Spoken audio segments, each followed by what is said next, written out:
Okay, it's not recording. It is now recording. You probably got a pop-up for it.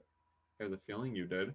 Okay, and I'm gonna share what's over here, right? And oh yeah, okay, cool. Um, yeah, we'll start at 8 p.m. Okay, that's old news, right? Um, okay, let's get rid of this. And so this week we talked about alcohols, right? Well, you did. Um, and so this was all about alcohols, and well, it was all about reactions that you can actually do once you get alcohols, right? We've talked all about how to make them. There's like a million ways to do it. Um, Now you've actually made it and you have alcohols, and they're kind of like one of the most useful functional groups that there is out there. Okay. And so there are some neat things that you could do with them, and that's kind of the point, right? So if we're going to try to kind of write and put together what type of reactions there are, well, I think one of the biggest ones, at least one of the ones that you might see most frequently and that you'll have to kind of keep in mind, is that you can do oxidations now. Okay. And well, there's a couple of ways you could do oxidations. So in general, these are going to look like you take your alcohol and then you add something and then you wind up with a carbonyl, right? Or if you have, well, that's for a secondary alcohol, right? But let's say you have one of these guys, which is a tertiary alcohol. Well, you can add the same stuff, right? You can add the same stuff here and okay, nothing's going to happen, right? Because you can't make a carbonyl there, right? This carbon has too many carbon-carbon bonds, and those aren't going to break, right? But well, let's say you have a primary alcohol, and you take the same stuff. Okay, well, now you can get two different things. You can get an aldehyde, or you can get a carboxylic acid, and it depends on what you give it. Okay, it'll be different based on which of the two that you choose, which of these possible reagents that you choose. Okay. So what can we use to do this is the question, right? What do we actually use? There's a couple options. Any good choices? There's this. Oh, Zoom isn't playing through my headphones. Hang on. Whoop. Let me stop sharing it for a second. I just got to fix this. There we go. Okay. Can you repeat that? There's the Swern oxidation. Oh, wow. All right. We're starting off pretty intense with Swern. Yeah. Okay, cool. Yeah. So Swern is a good one. Okay. And now, well, the question is, what do we actually use for Swern? DMSO triethyl with an N, and then COCl all times 2 equivalents. Yeah, right. And I think there's something else, but I can't remember if there is. These are going to be the major ones. It's unlikely that you'll need to actually remember which exactly of these you're using. The only reason that I think it's even worth asking is because, well, they might, well, so when you're doing like your own synthesis, right, you can always write something like OH, right? And then you could just write Swern up here. Okay, and is this going to give an acid or an aldehyde? An aldehyde. Yeah, exactly. So that's one of the reasons we like Swern, is because it gives you an aldehyde here. And these reagents are pretty nice and relatively mild, right? So when you're doing this in practice, you could just write Swern, because there's like a whole list of these things that you have to include, and nobody actually writes all those out. You just write Swern because you use the same thing every time. The reason I even mention what the actual reagents are is because it's happened in the past. I know when I was taking Orgo 2, this was like something that just wrecked the class. At least there was like a predict the product and nobody knew what the reagents were because it was sworn and it was from like a semester ago. But there could be times where they give you like a predict the product and they'll say, well, here are the reagents. What happens, right? And then you want to be familiar with the fact that these are for sworn. And so if they show up, you don't get like totally blindsided by them. Okay. Do you know if we have to know the mechanism for sworn? Because I've gotten kind of like mixed answers, and he really didn't go over the whole thing in class. Yeah. So let's see. I'm trying to remember. I know in Orgo 2 I had to. I think. Yeah. Yeah, exactly what the mechanism. It's hard to say. I can't remember exactly what it is. I don't think that they've asked it before, which might help. A typical guideline is like if it's not in the textbook or it wasn't in the lectures, then it's not. They're not going to ask for it. I think from what I remember, he does go through like a portion of the mechanism. At least he did. Like I know when I took the class, I haven't gotten the chance to look at the video for this week. Yeah, whatever amount went through it is probably good to know, but I don't expect that they'll ask you to just draw out the mechanism because, well, you could just go back to the lectures, right? Like it wouldn't be a super like good question, right? They ask for stuff more about like how to test your knowledge than whether you remember like the mechanism for stuff, for example, which is weird because in previous. In lecture, he said it's complicated, gave us the last intermediate, and then stopped. But then on Piazza, Min says we do need to know the mechanism. Oh, okay, that's hard to tell. If in the lecture he said like, "Oh, it's complicated," that seems like a reasonable thing to say. Like, "Oh, you don't have to worry about the whole thing."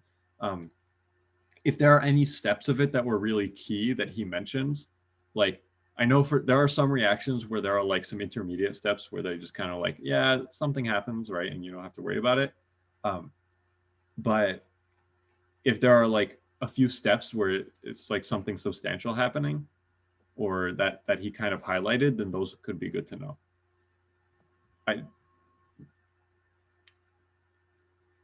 Yeah. Let's see.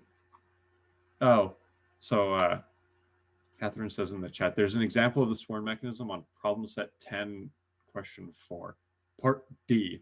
So a lot of narrowing down detail. Yeah, that sounds like it would be a reasonable place to check then. It seems like the sort of thing that's good to have in the back of your mind, but like, well, when you're just studying generally, there's some other priorities to worry about. Yeah. Yeah. Okay. All right. Well, we got sworn.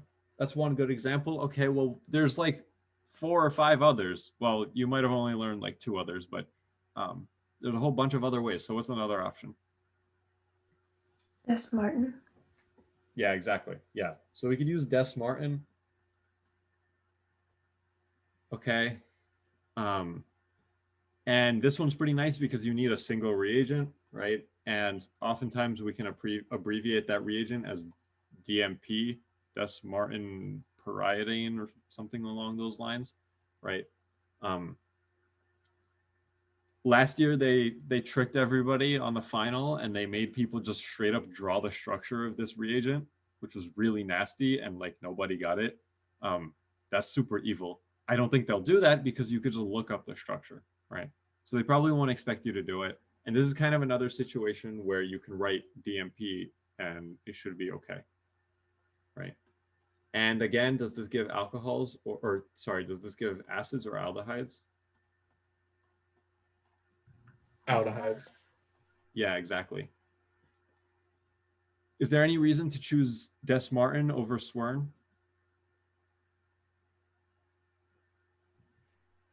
I don't think so. I don't think so either. if there is, it's, well, it's been way too long for me to have remembered what it was. They're pretty equivalent. They could do a similar function, right?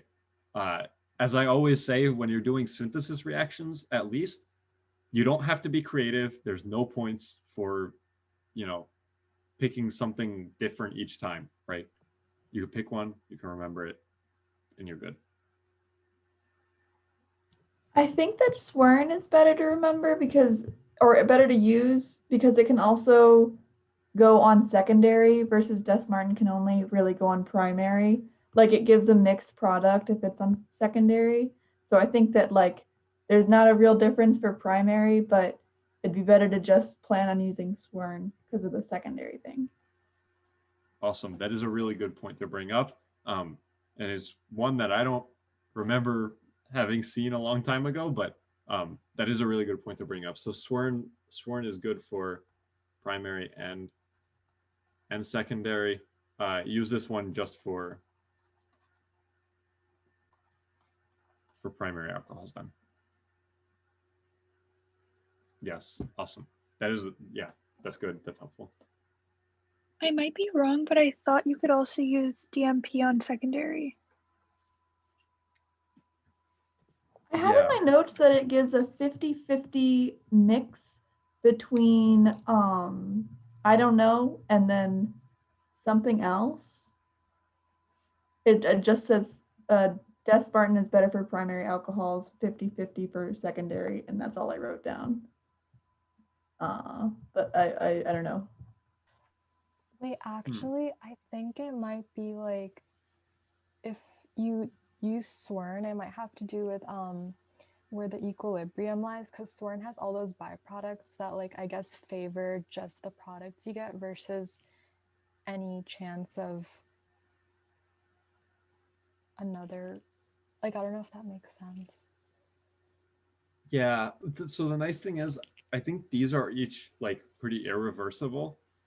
So I actually just looked it up. So Martin also can do secondary also. Wikipedia at least says that Martin is preferable to like Swern, for example, because DMSO is like kind of intense or like kind of nasty. Or you have to use this guy, which if anybody, I think it's oxalochloride, which is kind of like a somewhat strong reagent. Whereas Martin is like, I think you can just pull the reagent off the shelf, right? So while I looked it up, I might as well put this guy in here, right? So it looks like this, right? And then 3 acetates. Okay, so this is the structure. Although you might not have to know it, but it might be one of those things where it shows up again. They might draw this as the reagent and then try to trip you up with it. So it's still good to just have it like way in the back of your mind so that if you see something and you're thinking like, oh my God, I don't know what this reagent is, like, well, you've seen it once before. So just like kind of the sort of thing to keep way in the back of your mind. Yeah, so at least according to Wikipedia, it says that it can pick either. It has apparently milder conditions, so you could do it at room temperature and neutral pH, shorter reaction times, higher yields, simplified workups, high chemo selectivity, tolerance of sensitive functional groups, long shelf life. I don't know. Apparently, Martin is like excellent.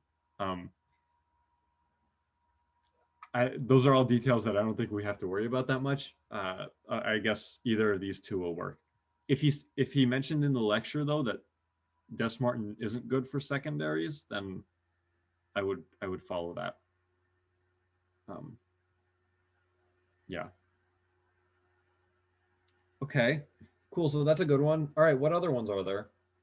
Because there's more. N-oxoammonium salts. Yeah. N-oxoammonium salts. Oh, that one sounds new. So the one that I had thought of and the one that I've been familiar with is sodium hypochlorite, which is bleach. So this guy is just bleach. Did he mention this one in class? Yeah. Yeah, okay. What else do you need with bleach? Generally tempo or an acid. It depends. Yeah, so you're right. What do you mean it depends? So, sorry, give me one sec.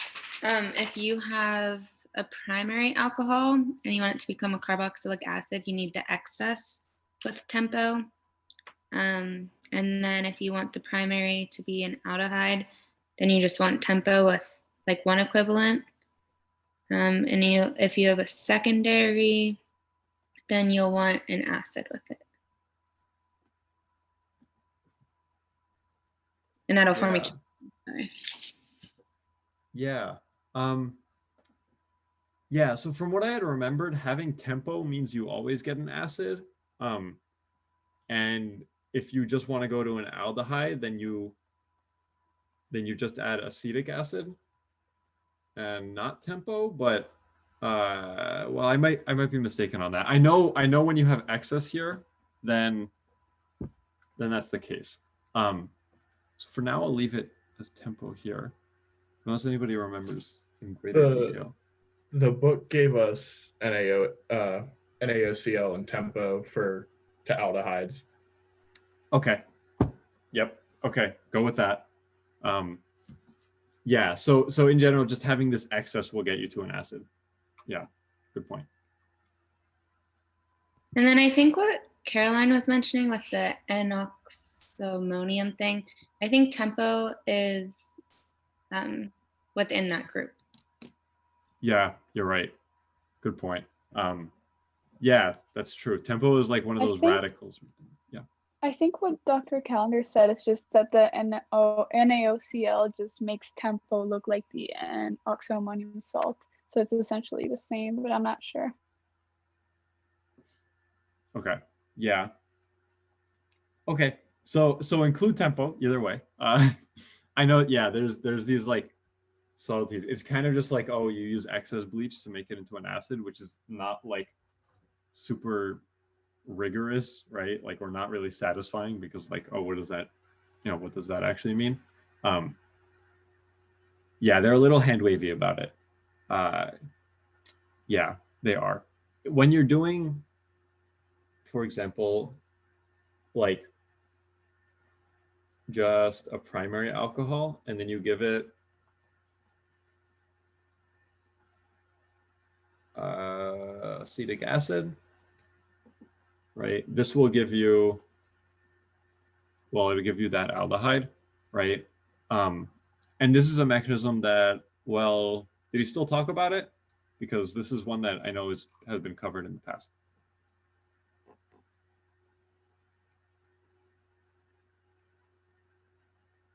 You kind of did the mechanism a little bit, I think. Yeah. Okay. Yeah, this is one that I know the mechanism has come up in the past. I would check the lecture and remind yourself what it was. I can't remember it right now, so I'm not going to write it out because I don't want to throw you off. But this one is a mechanism that usually has come up in the past. It hasn't come up on exams or quizzes so much, but that means it's, they very well might ask about it. And there have been times on the final where it's come up. I'll say a few words about the final, like once we're done talking about alcohol stuff in a second. Okay, so we have Swern, DMP, and bleach. Any other oxidizing agents that you learned about? Permanganate. Oh, yeah. Did they talk about potassium permanganate as being one? Yeah. Yeah. Just blast it with hot potassium permanganate, it'll become yeah, okay. Yeah, right. So you could just use this, and that'll give will it give an acid or an aldehyde? Carboxylic acid, I think, on primary, and then on secondary, ketone. Yeah, exactly. Right. He did also mention in lecture that the permanganate reactions are not used primarily for secondaries. That you should only use them for primaries. Okay. Don't do this then. It just said it wasn't used often. It's not a common use. Yeah, I would bet so, right? Because permanganate is so strong, it's just gonna rip through whatever else you have in your molecule. So that's kind of gonna suck. Yeah. Any other options that were mentioned? Did you There are a use few more. PCC or chromic acid? Yeah. Yeah. So PCC is one that you might see show up. If you see PCC at any point show up, just cross it out and replace it with Swern or DMP. Same thing. Okay. It reacts the same way. Right. There's another one that's pretty similar. Also a chromate based reagent. Anybody know? Yeah, they told us to not really focus on the chromates. So Yeah, you're right. I'll just mention, so the other one that does show up is sodium dichromate can come up, and this one is like, this one goes all the way to acids, but you don't need to really worry about these. They're not going to come up exactly like you said. I just mentioned them because like they exist, but you're right, it's probably better not to confuse. And then also periodic acid. Oh yeah. Which is like HiO4, right? Yeah, this one does some weird special reaction that doesn't come up that much. So it is like oxidative cleavage for diols. Yeah, and it turns them into carboxylic acids, right? Yeah, I think so. No, Yeah, Aldehydes. right. No. The one with just a hydrogen at the side, so no. So it's an aldehyde? Okay. Two Yeah. aldehydes, yep. Yeah, did they talk about this one in lecture? Briefly. Yeah, it was One wow, example. One short little bit about it. Dang. Okay. Yeah, that's new. They usually haven't talked about it. It's like a common Orgo 1 reaction, but usually they haven't taught it that much at Penn. But okay, it's interesting to see that they actually did cover it. So this is another one to keep in mind. I could definitely, if they're going to be teaching this now, I could totally see them asking a question that's like, oh, you start with something that's like a double bond, right? And then you have to go to this diol, and then you have to go use periodic acid. Right, I could see that happening, but well, who knows how they'll use it, because they are more creative than any of us. Okay, cool. That seems like it's all the oxidations, unless anybody can think of any extras, but that seems like we've covered them. It was just the N-oxoammonium salts that was discussed in a good amount of detail. That was the only other one. Okay. I mean, don't those just fall under tempo?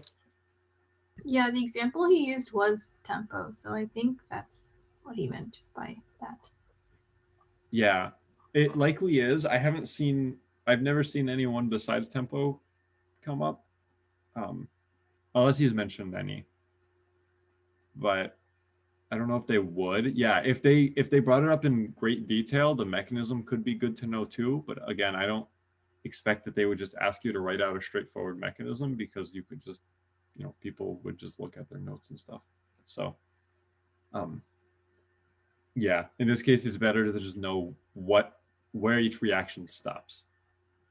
Okay, so that's kind of the most important thing to keep in mind, is whether you get an acid or an aldehyde out at the end. Ketones are easy because you can only get ketones. I think one more the book mentioned was chromic acid too.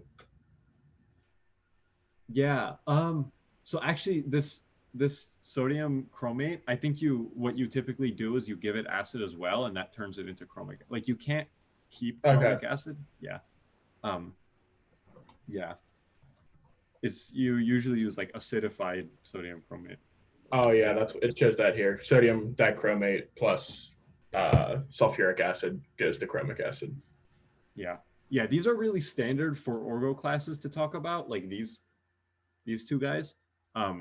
Nobody like I don't think people really use them anymore. Chromate is like super toxic, like ridiculously toxic. So I don't, there's no reason you would use it if you have DMP, which has a whole list on Wikipedia talking about how great it is. So yeah. Well, cool. Okay. So we've talked a whole bunch about oxidations, and well, you could do those and they're really neat. Cool. But you could also reduce alcohols. Okay. So there's a way to just take alcohols and reduce them, but well, there's not a whole lot of reducing to do. So you just replace it with a whole hydrogen. Okay. So does anybody remember what steps you do to do this?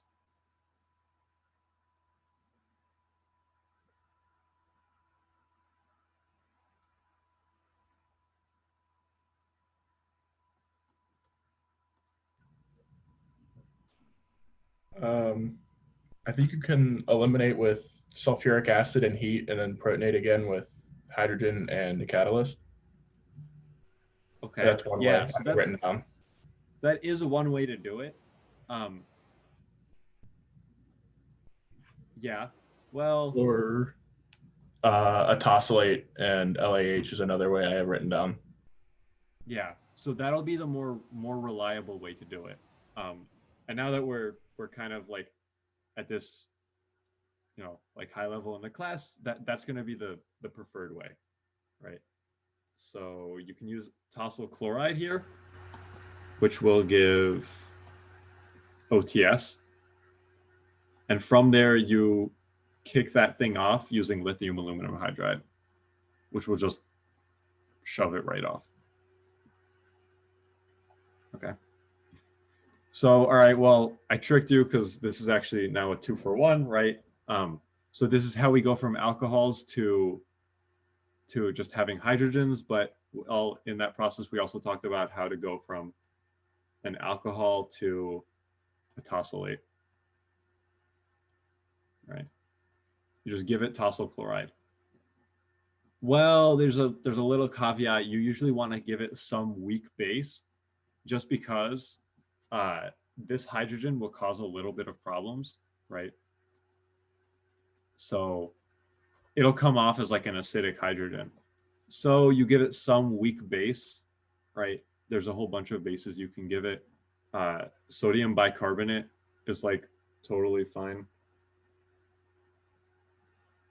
That's probably one that could be used. That's not one that's typically used though. So I would just mention that it's oftentimes you'll see like an amine being used. So something like triethylamine, I think might be more common. But whichever you choose, right? I'll just say like with some base,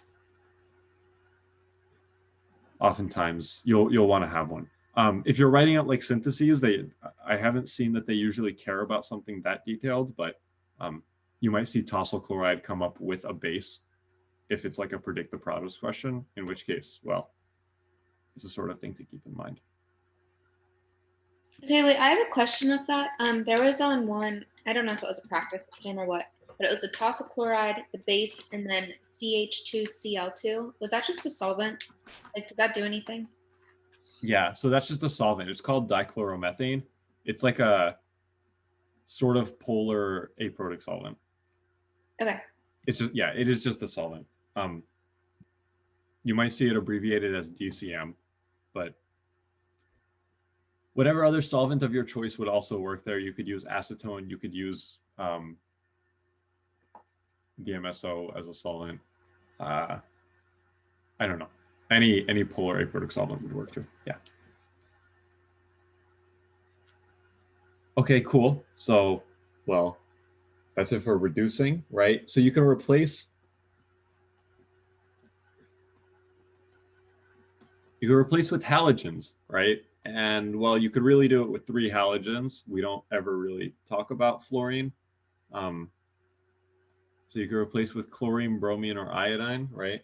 So let's say that we want to go from this alcohol, and well, I'm still using the simplest possible alcohol. Actually, okay, let me get a more complicated alcohol, but because it's actually going to matter now. Let's go from this alcohol, and let's say we want to invert stereochemistry and we want to turn it into a chloride.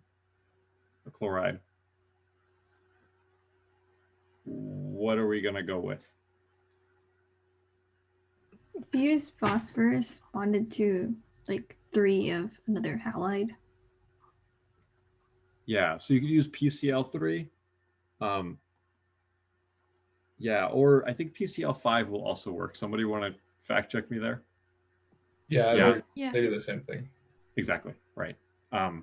Yeah, either one should be totally okay. Cool. How about if we want to go, let's start with a wedge. And how about we want to go and keep the same stereochemistry? Now what are we going to choose?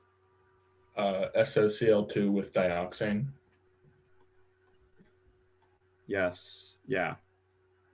Okay, so we use dioxane here as like the solvent. And that allows us to keep the stereochemistry. Okay. Well, there's another way to do this one up top here too. Use pyridine as a base. Exactly. Yeah, so you'll want pyridine, which I always suck at drawing. It looks like that. You'll start to see pyridine a lot more next semester, but it's one of like the few chemicals that like is worth remembering by name. Yeah, so you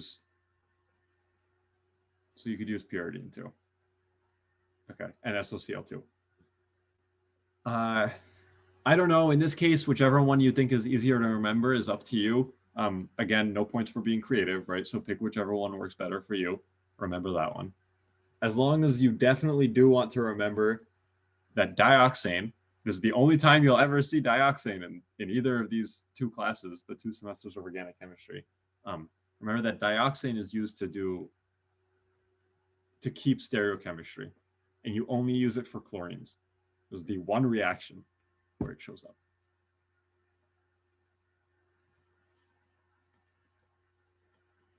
Okay, let's say that we want to do a bromine, and like you guys already said, PBr3, right? Do we keep or invert stereochemistry? Invert. Yeah, we do. Exactly. Yeah, we invert. Can we use PBr5 instead?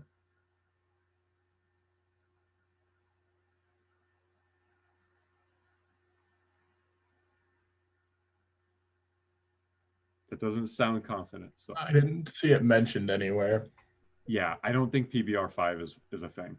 I don't actually think it exists. It might, but I don't think so. Just go with PBr3.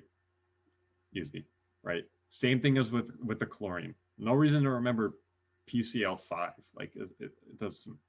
There's no benefit. Just remember PCl3.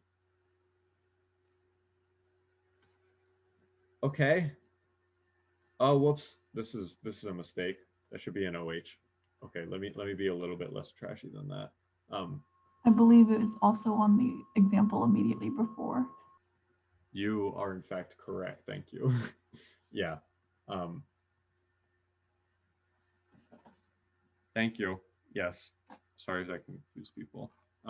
Yeah, we're working with alcohols here, right? Wouldn't it be very interesting if we weren't talking about things that had no alcohols in them, right? Okay, we have OH, and now we want to put an iodine on here, and you might guess again that like bromine, it's going to invert stereochemistry, right? So can we give it PI? Oh, well, I already gave it away, right? Yeah, okay. I was going to say if we can give it PI3, but well, no, we can't. PI3 doesn't exist, all right? Or maybe, I mean, it does, but for very brief moments. And the way that we make it is by giving P and I2 at the same time. Okay. That makes PI3 in the spot you want it. And so that's what reacts. Or it might be PI5, whichever one. Doesn't make a difference for us, right? We're not worried about it. Okay. So we use PI5 for this. Cool. Okay.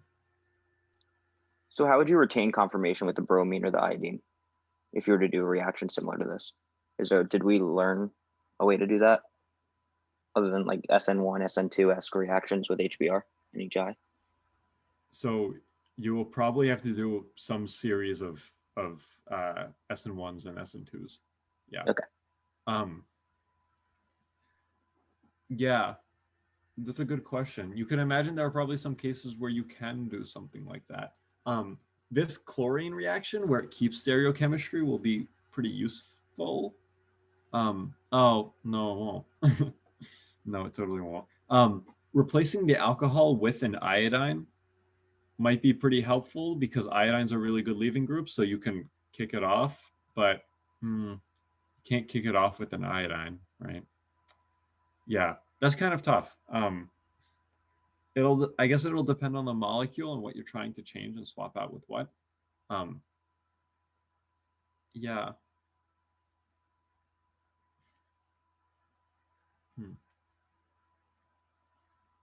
I'm not sure. I can't think of a good way right now.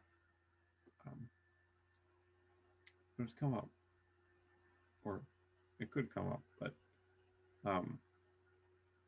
yeah, I would expect it to take a few steps. It's not going to be like an immediate thing. You'll have to do some funny stereochem stuff. So yeah.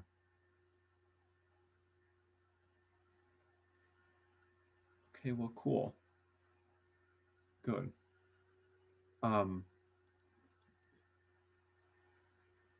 Yeah, so for this kind of section doing reactions with alcohols, this seems like, at least from the ones that I remembered, these kind of seem like the major ones, and these are like the ones that are new and that you haven't seen before.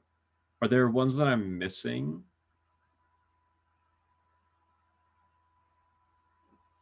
Not just these. Thiol chloride. Thiol chloride, like SCl2? No. SOCl2. Yeah, SOCl2, which will do what? It will. I don't know. I have my notes. I don't know what it's doing though. I think Melander said he'd never give us just SOCl2 with like like a molecule where stereochemistry matters. It'll always be with one of the bases if there's stereochemistry in the thing he's giving us. Well, that's pretty nice, right? That's good to know too, right? So you will always get either pyridine or dioxane whenever SOCl2 will come up. I mean, there's one more that I think we talked about, like HCl and zinc chloride, and like HBr. So zinc chloride and HBr? Yeah, like how HBr reacts with primary and SN2 like reaction to like replace the alcohol with the bromine, and like HCl zinc chloride is used for like a tertiary, but these are bad because they have rearrangement, like carbocation rearrangement. Oh, okay. So if they talked about that and they have rearrangements, then it's a good sort of thing to know. Okay. So you said HCl and zinc chloride will replace an alcohol with a chlorine, but it's a tertiary alcohol? Yeah. Okay. Yeah. So that's a good sort of thing to know. Oh, let me zoom in because it's getting ugly.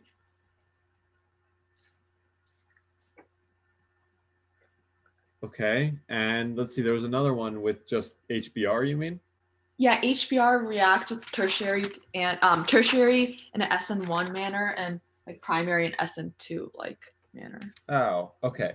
Yeah, so these will just, so it seems like these will just be doing, well, SN2 or SN1, right? Yeah. Okay, yeah. So this is just via SN1. Okay. Well, same with up here. Okay, yeah. Otherwise, well, yeah, I guess those cover it. The reason you have zinc chloride here is so you have more chloride ions, because chloride's not the greatest nucleophile, so you need to pump it full of chloride ions for a reaction to happen. Yeah.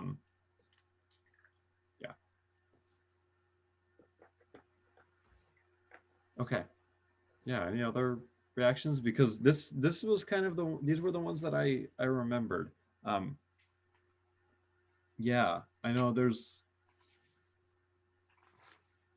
it can be overwhelming with how many reactions there are, but well, they split it up a little bit better now, so it's not as many reactions all at once, even though you might feel like there's a lot. It's a little bit less unwieldy than it has been in the past. Look on the bright side. Yeah. Okay, well, cool. So that goes through the reactions for that you kind of just learned that are new. What I thought would be worth doing is now to take a kind of moment and like I don't know, look out at the vista, right, of like what you've actually learned, because this is it, right? You're done. At least as far as I'm aware, there are like no more recorded lectures or whatever for you to watch, right? Like you've seen them all, so you're done with Orgo 1, or you've learned all of them. You're not done yet. There's still a whole way to go, but you've learned all the stuff, and it's a lot of stuff. Okay, like it really is. So what I did last year, and I haven't gotten a chance to update it, is I had written why don't I save this before I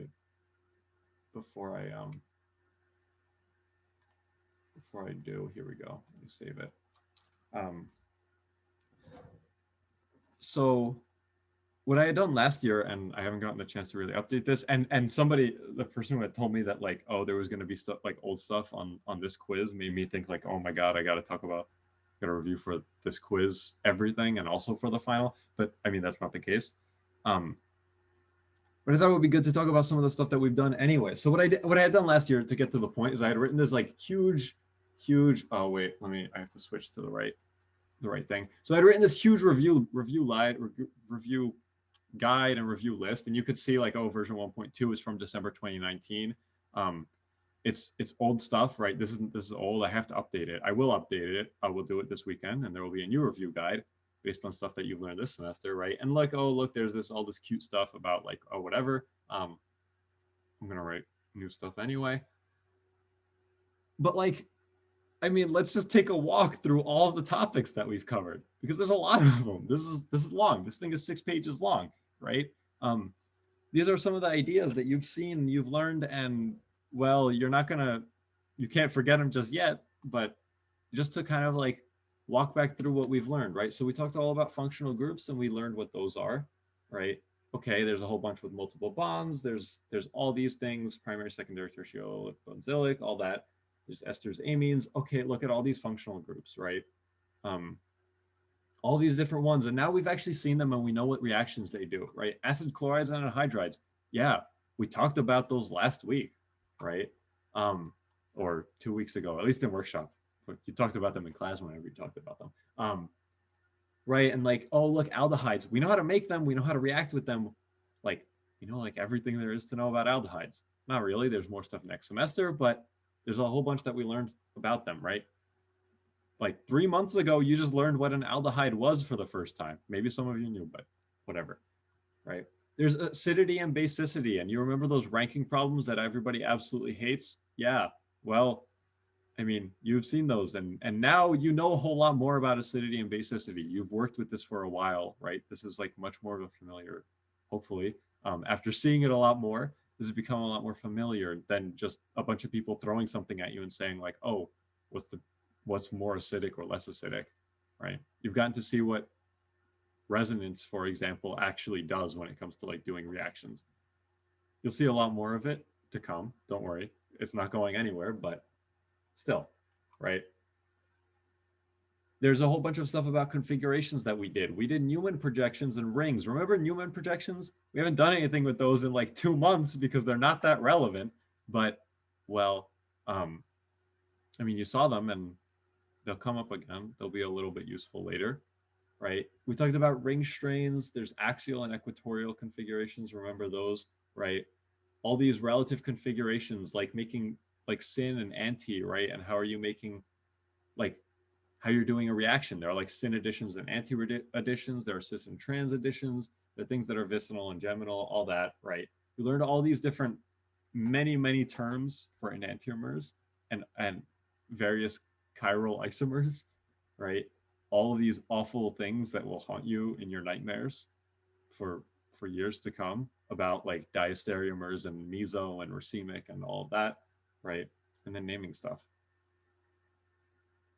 Then we did a whole bunch of reactions, right? And there's a ton of ways you can classify them, but you could talk about it with like concerted or multi-step reactions. There's the principle of microscopic reversibility. Remember, that was like, well, you don't remember, but I remember that was the first question on my final, and I totally didn't know it. Like I didn't know at all what it was. I remember we heard about it like the first day of class, but it was kind of irrelevant after that.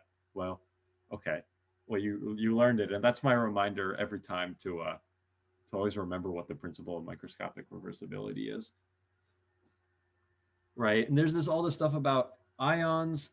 There's hydride and alkyl shifts, which will always come out and get you. They're like the boogeyman, right? They're always where you least expect it.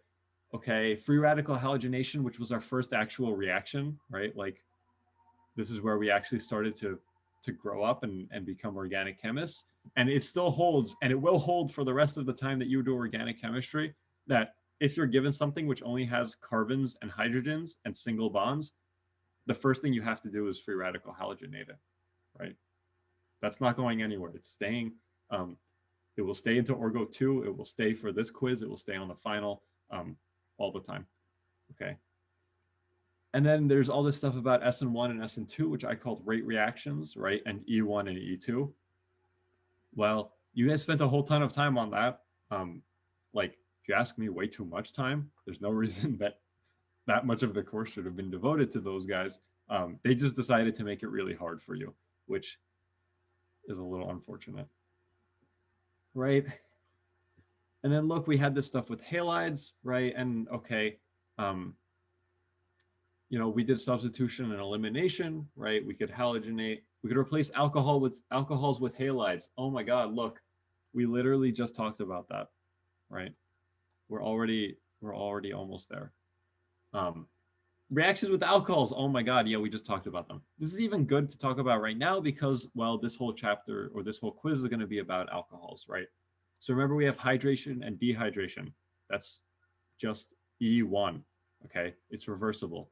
Always something good to remember. We could tosylate, but that one's easy.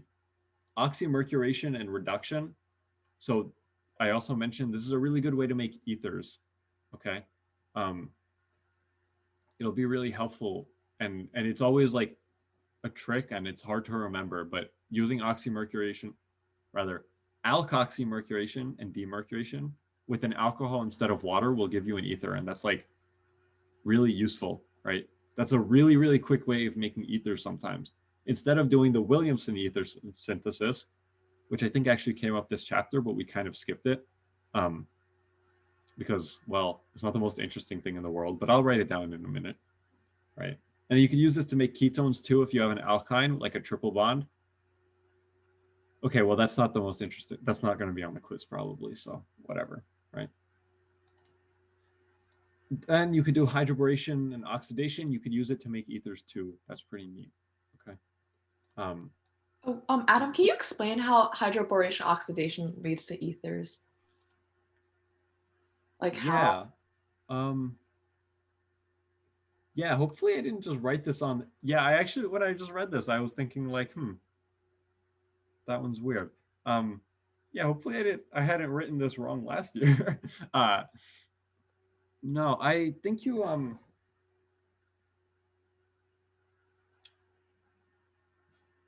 no, you're right. I don't think it does. I don't think it does give you ethers. It'll give you if you have a double bond on the end, it'll give you the anti-Markovnikov alcohol, and then you can make an ether from that using NaH and like your a nucleophile. Yeah, so you could just do Williamson ether synthesis afterwards. Maybe that's what I meant. And that's what it leads to. A weird thing to write. Yeah, so you could do it using Williamson ether synthesis, which is where you just make an alcohol, pluck off the hydrogen, and then use it as an SN2 nucleophile. Yeah, you could do it that way. You can't do it straight from hydroboration oxidation. I should definitely fix that. I will fix that. Before I put this up again, right? Okay, and stuff about alkenes, well, there's a whole bunch, right? I highlighted epoxidation here because that's always good to know, and they ask tons of questions about epoxidation. Super standard to see. But well, there's all these other reactions that you could do with alkenes too that you learned about, and that's like kind of where you really started to learn a whole bunch of reactions that opened up organic chemistry for you, right? Alkynes, well, with alkynes you could, you know, make a cis or trans double bond from it using sodium and ammonia, or just using Lindlar's catalyst. You can also just turn it into a single bond. That's okay too. And you could use terminal alkynes as nucleophiles. And something else that I should have mentioned that I didn't is that you could also include, you could use oxymercuration, or you could use hydroboration reduction, and you can use it to make an aldehyde or a ketone, depending on where your alkyne is. Where your alkyne is. Yeah, right. And look at this oxidation. We're already at the end, right? So, okay, obvious, the dumb answer is you can add an oxygen, right? If you have a double bond and you put an oxygen on it, well, you just oxygenated it. Oxidated. That's the word. There we go. Yeah. Yeah, you just oxidated. Oh my God, whatever. Oxidized. That's the word. Okay. That's one way to do it. It's worth mentioning that you can also do oxidation by adding a halogen. That technically counts as oxidation. So if you have a double bond and you add HX across it, that counts as an oxidation too, which is one that like often people will that will often slip by people. Look at these guys. Oh yeah, we just saw those, right? Look, we're at the end, right? That's it. Spectroscopy, that doesn't happen. We don't. Fortunately for you guys, you haven't had to worry about spectroscopy for this. You have for Orgo Lab, but not for Orgo 1, right? Yeah, so you could do oxidation by losing electrons, but that doesn't come up that much, so I'm not sure why I wrote that one. Let's see. So you can make a bond with the halide, like I mentioned, right? It's good to know one mechanism for this. This is kind of outdated, I guess, because this was like a review guide for the final, which I should mention is a different format than the quizzes and stuff, or at least it has been in the past. So that's why I included that, right? But like reduction, okay, you could do this, right? We already talked about this stuff. You could add hydrogens. You could use these bad boys to do your reduction. Technically, reduction is gaining electrons, whatever, right? Organometallics, these guys. It's really helpful and good to know the difference between cuprates and organolithiums or Grignards. These two guys you can treat as being the same. I can't remember it or think of any reaction in Orgo 1 where they act differently. But cuprates definitely act a lot differently. So this is the sort of thing that you want to keep in mind. Right. Do you actually go through that like really briefly? And also like the stereochemistry of like cuprates. I think I get a lot like of confusion from that. Yeah, I actually should go through it. Yes. Let me move Oops, I gotta move this thing. Okay, cool. Yeah, this is just, I mean, this is like good to know anyway, because they very well could ask about, or you could very well do a synthesis, for example, which will use cuprates or lithiums or Grignards. So, well, we kind of go through the list, right? If we have a Grignard or a lithium, or if we have, let's say, a cuprate. Okay, Grignard or lithium, we're gonna go with the easiest one too. We're just gonna pick methyl. Oh, there's like no room for me to write this. Methyl magnesium bromide. Okay, nice and easy. Right, and here we're just gonna use this dimethyl CuLi or CuMgX, whatever, whichever one you choose. Okay. So let's say we have an acid chloride. What's going to happen?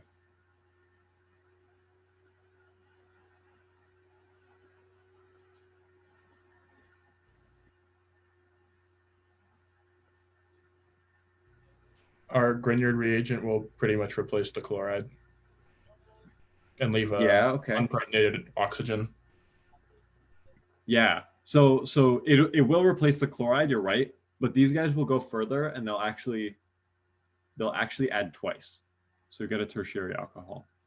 Cuprates don't do that. So with a cuprate, you'll just get this ketone, and well, cuprates don't react with ketones, so you're done. Okay. I should say this is the same with anhydrides. They'll react the same way. Okay. All right, well, what's next, right? So next most reactive is aldehydes. All right.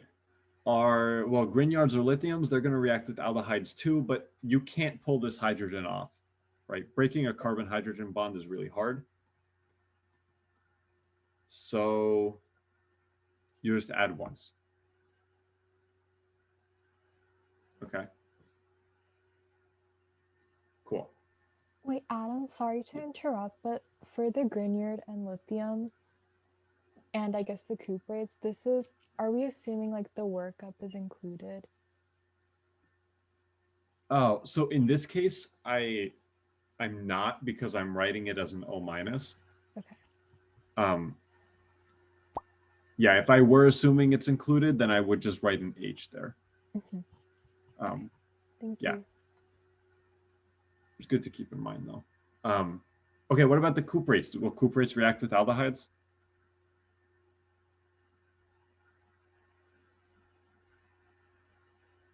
No. No, they will not.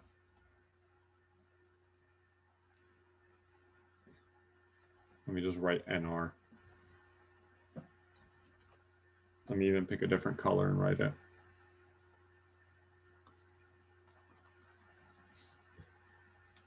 Okay. Well, ketones, okay, it's not going to be a surprise. Well, we're going down the reactivity series here, right? How reactive this stuff is.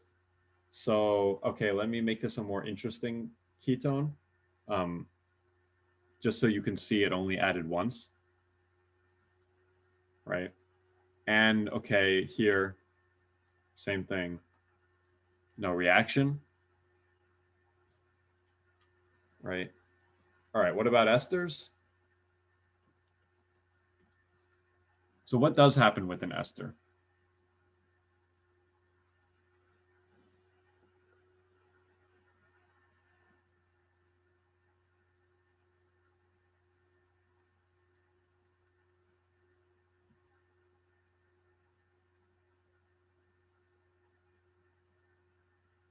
Does it become a tertiary alcohol with the Grignard?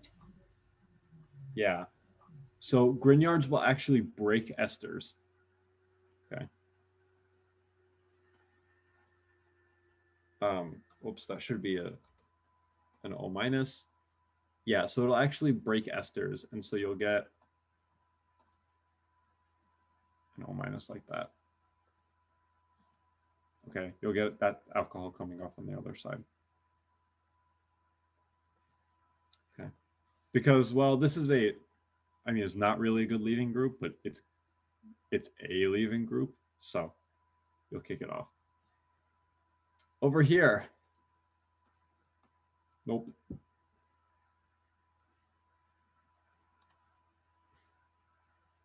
Oops. I want to move. What about that? Yeah.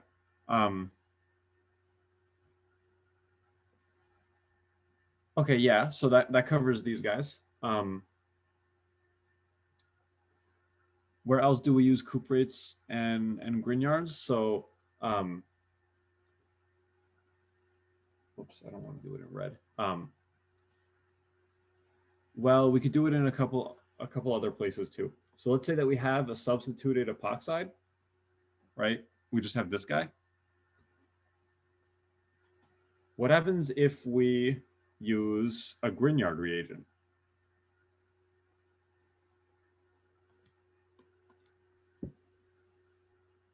Not good, because you're gonna get like a mixture of alcohols, and it's just not good. We get trash. Yeah, it's bad. You're gonna lose all your hard work. You don't want to use Grignards or Cooper or lithium.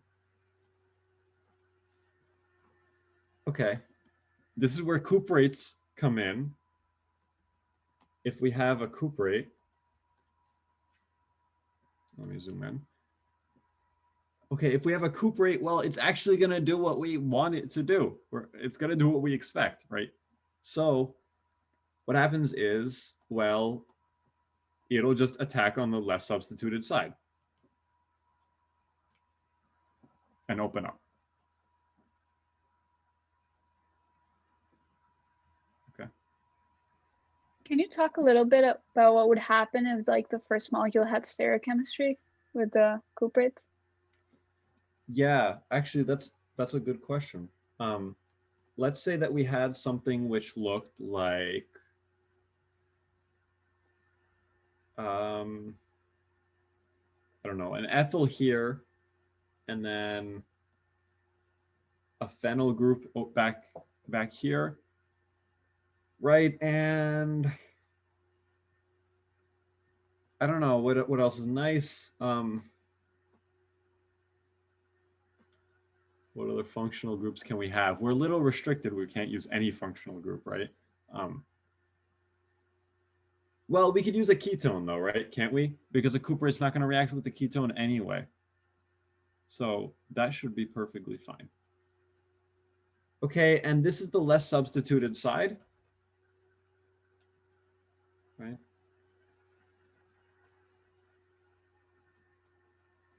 So this is the less substituted side.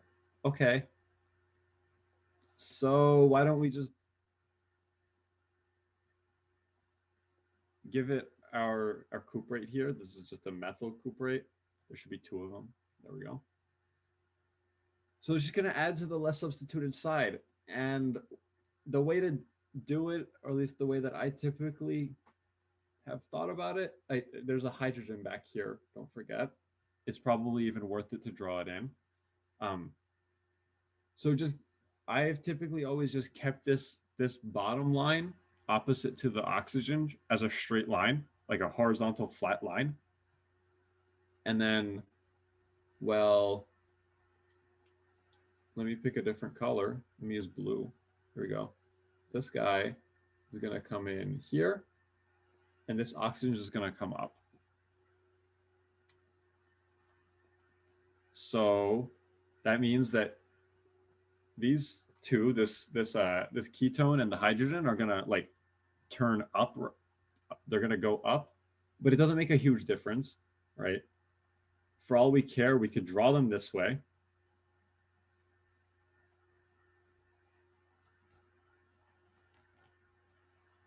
and then we draw our methyl down here. Okay.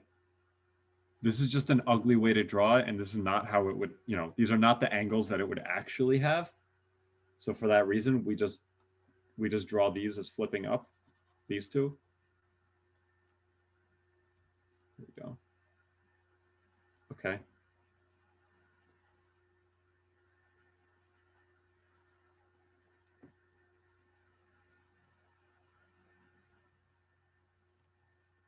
Great. Let me make this a little bit less ugly.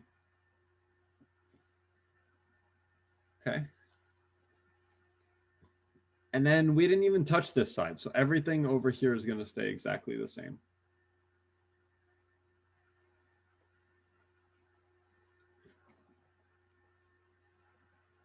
Okay. And so this would be our product. What they might often do, which is ugly and mean, is that, for example, they might give you this as a product and then tell you to get there from like, I don't know, some intermediate, right? And even worse, they might wind up, yes, somebody asked if I can zoom out to the table too. Yeah, I totally can. Yeah, so sometimes they'll rotate around this bond that's in the middle, that horizontal bond, which is nasty because then you have to kind of reorient things, right? And you have to like figure out what got added. If you're doing that, so there's two ways of doing it. One, you could just think about it like really carefully, right? So for example, they might give you a structure which looks like maybe they kept one side the same, but they gave you a structure which looks like this.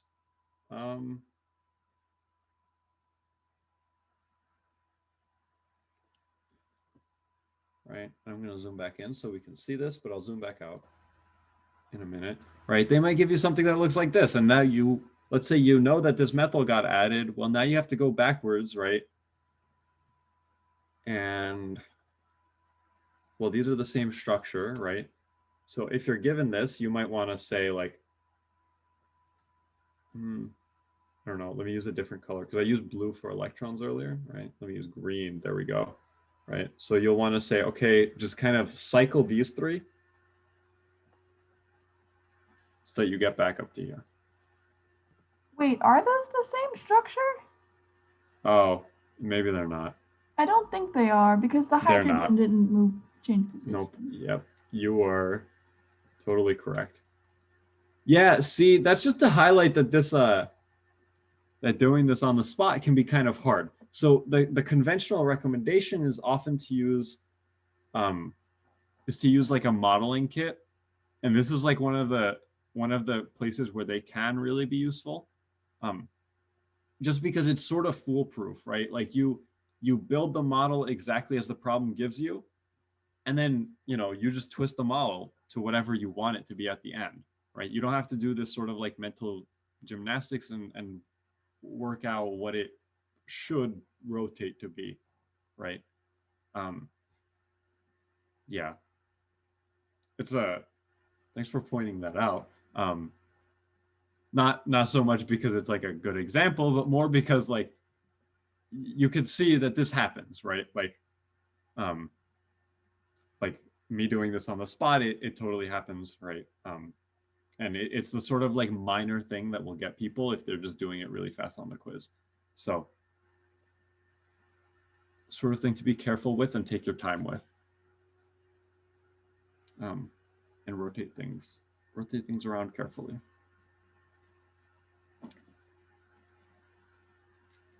So let me zoom back out. Here's that table, right? And now we know how epoxides will react.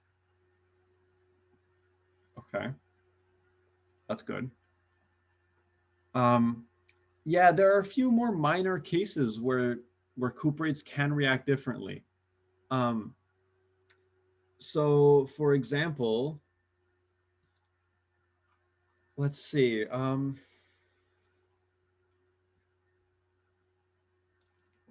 Yeah, so another case where cuprates can react differently is if you just have a good, like, if you just have like something which has a good leaving group.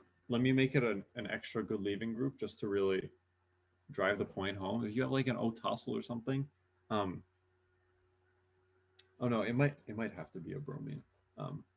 That's beside the point, right? You can give it like a cuprate and CuLi, whatever, right? And what happens is you can actually swap it out, right? You can replace what that bromine is.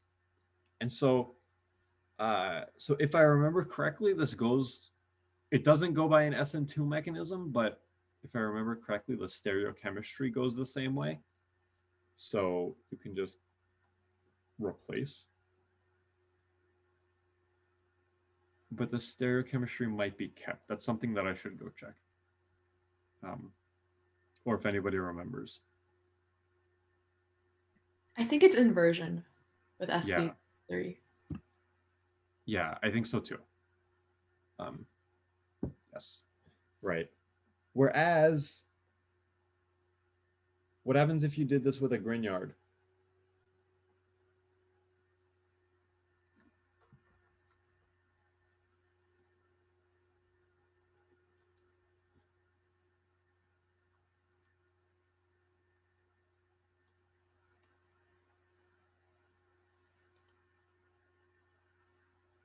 Anyone remember?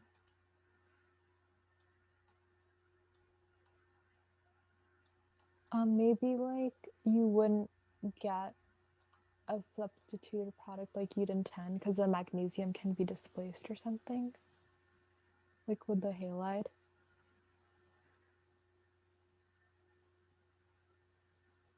Yeah. So,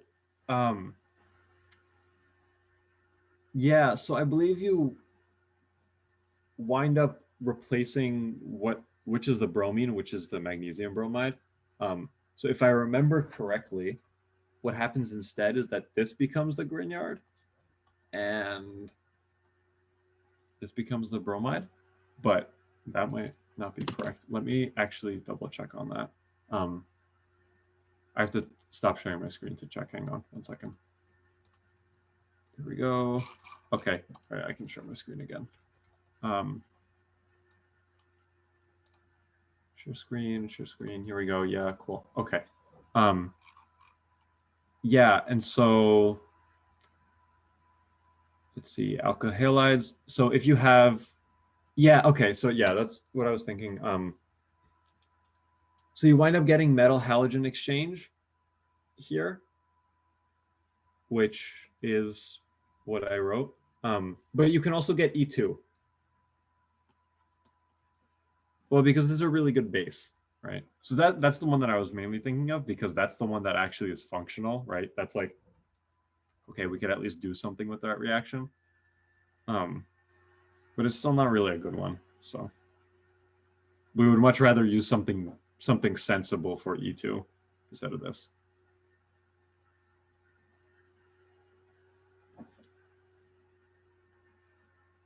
Okay, cool. And then there's just one other case where these things do come up where they react differently.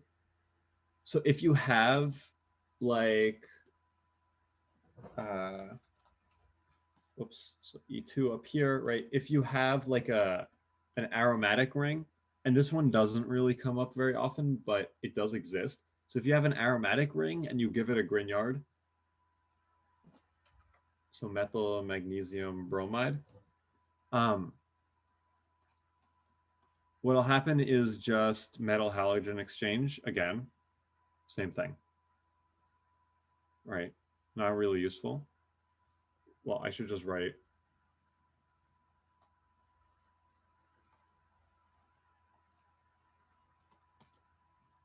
and same thing for up. Let me use a different color. So same thing for each of these two. If you have a cuprate, you can actually use this to do like a functional reaction. Okay, so if you have this aromatic ring and a bromine, and like specifically a bromine, and you have your cuprate, then you could just replace that bromine with whatever's on that cuprate. Okay. And I guess I usually say that like you don't want to touch aromatic rings in this class because you're not like that's an Orgo 2 topic and Orgo 1 doesn't go into aromatic rings. Technically, this is a reaction that you've learned about how to use aromatic rings.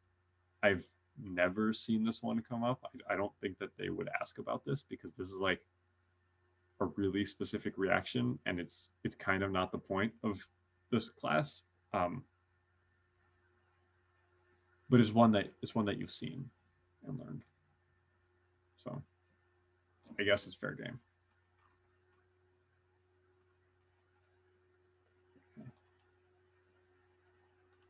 The other thing that was mentioned for the cuprates specifically is that while you would have inversion of configuration with like stereogenic alkyl halides, you would have retention of configuration if you were doing this with an alkene. If you had an alkene with like a bromine attached to it, it would retain and just pop off that bromine. Yeah. So that's like an equivalent reaction to this. So if you have like a I don't know, an ethyl and then like a ketone again, just because ketones don't react with these cuprates, right? So if you have something like this, well, it'll just replace the bromine. Is that just because it's sp squared hybridized in this case and there's no rotation? Yeah. Yeah. Yeah, so somebody asked about like, I guess I kind of skipped this whole part about how you make a Grignard or an organolithium, which is it's kind of important, right? That's like the backbone of all of what we were just talking about. So so you got to start with a halide. And so what you do is you take like whatever compound as your halide. So this is chlorine or bromine or iodine, right? And what do we want to do if we want to make an organolithium compound?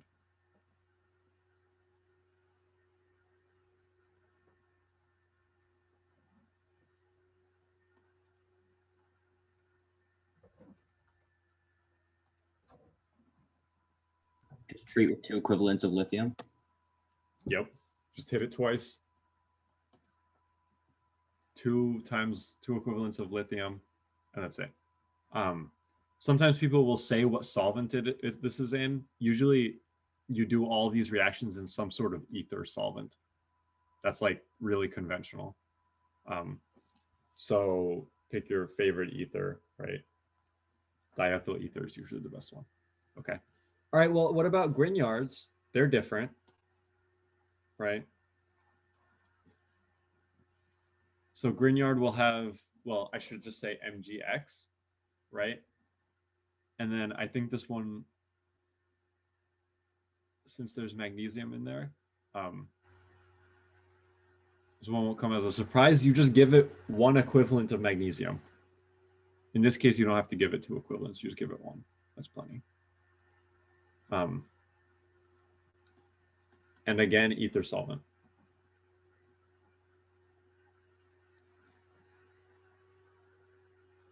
Okay. And now, once we have these, now we can make cuprates. So remember, cuprates, you have to make an organolithium or a Grignard first. Then you can turn it into a cuprate. So anybody remember what we give it to make a cuprate?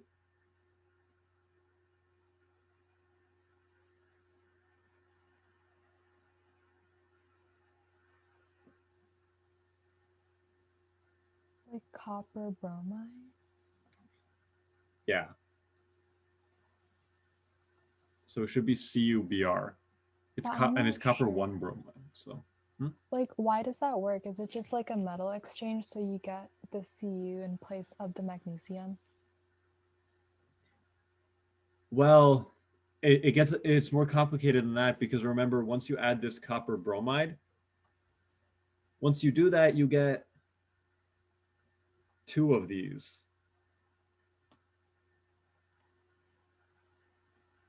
or, well, if you started with a Grignard, then 2 of CuMgX. Right.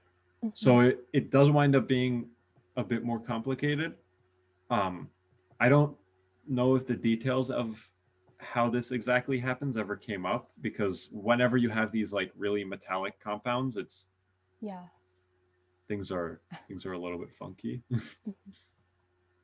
So yeah.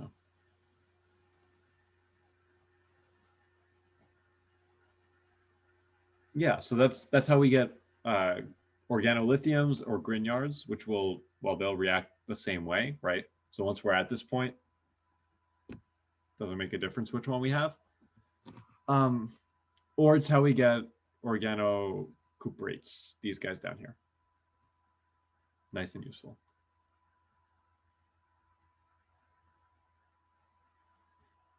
Okay. Cool. Yeah.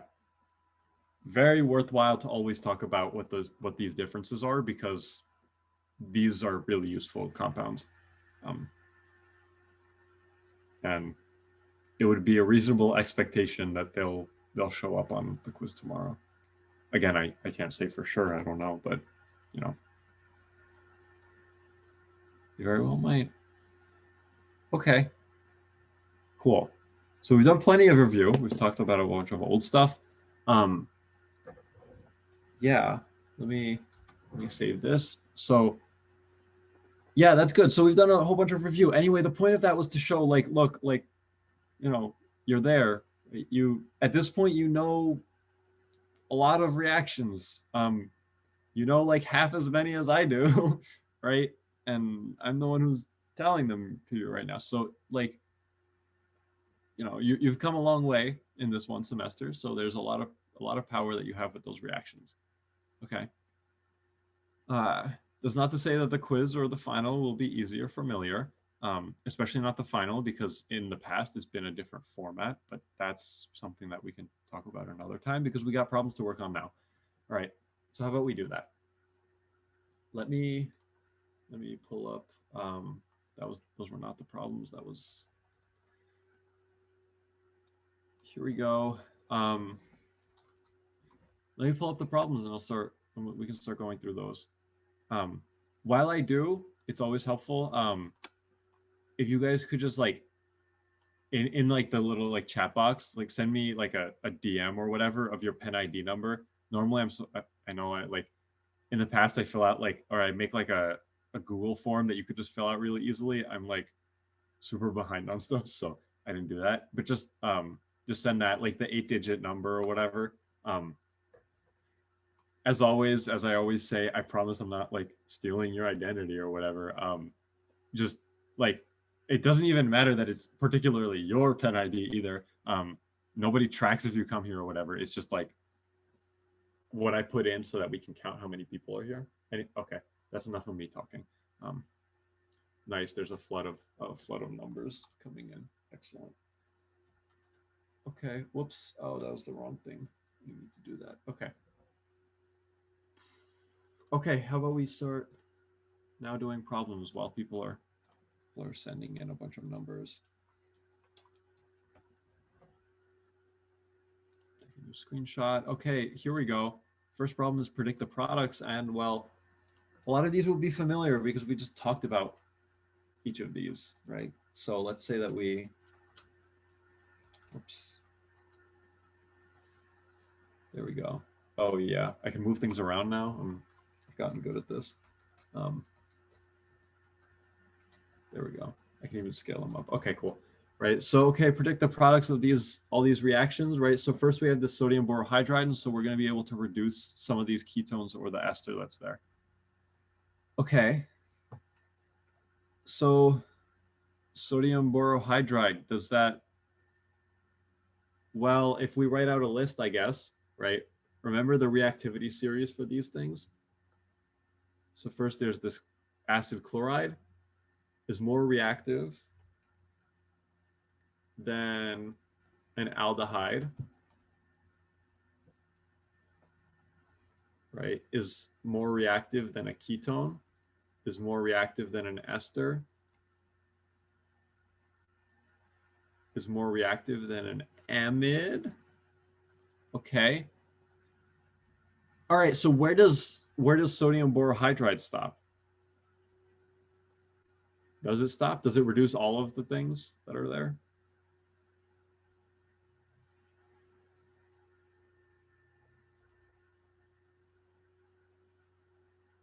I think it stops at ester. So do you mean it does reduce esters or it stops before? Like it doesn't reduce esters. Yeah. Yeah, you're right. So let me even use a different color here because I'm now advanced. So these will be reduced by sodium borohydride. Okay. Lithium aluminum hydride, which is this LAH, does it stop? Kind of a leading question. No, it doesn't, right? So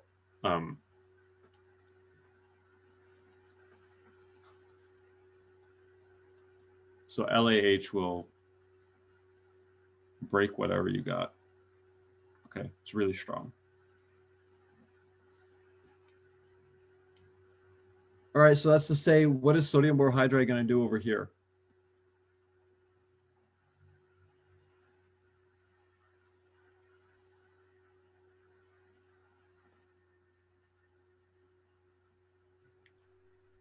Turn your two ketones into alcohols and leave the ester alone. Yeah, exactly, right? So we wind up with a primary alcohol, a secondary alcohol, and not good enough for the ester. No. Got it. Okay, so what happens to this ester when we have lithium aluminum hydride?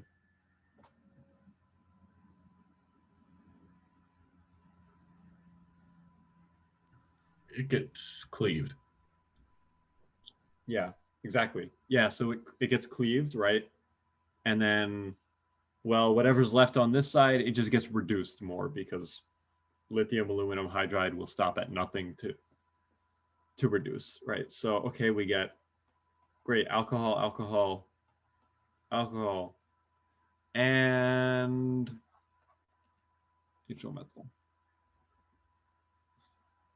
right?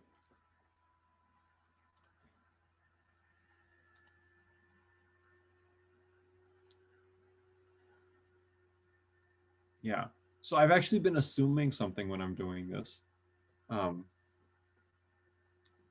Anybody know what the kind of assumption that I made here is? Or why these answers might be a little bit. An acid workup. Exactly. Exactly. Yeah. Yeah. So I assumed there was an acid workup. Okay.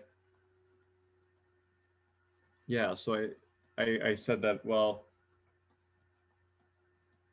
we do an acid workup so that we have like nice actual structures at the end. We don't have a bunch of like O minuses floating around. It's kind of ugly. Okay. So here we go. This makes chromic acid, but we don't care about that, right? So why don't I replace it with excess bleach and tempo, and instead of PCC, why don't I say Swern? Okay. Anybody want to tell me the difference? The first one will react all the way to a carboxylic acid, and the Swern will just take it to an aldehyde. Exactly, yeah. Oh. Aldehyde. There we go. So that's it. Okay. I'm not crazy. Cool. All right, let's keep going.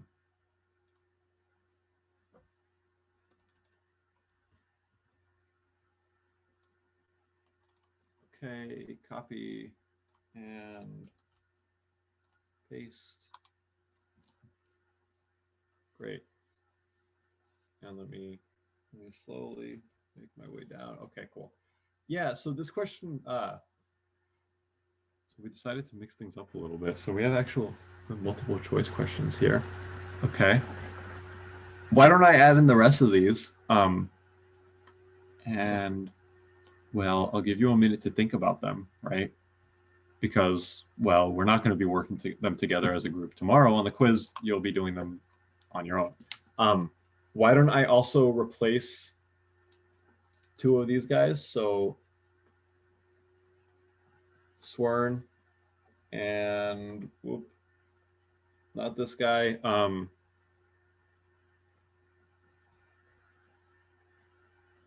This is excess bleach and tempo.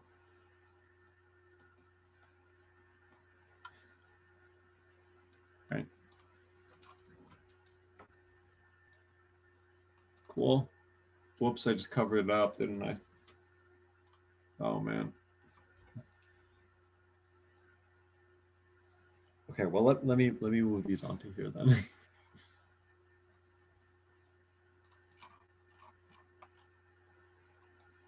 And keep copying on the rest.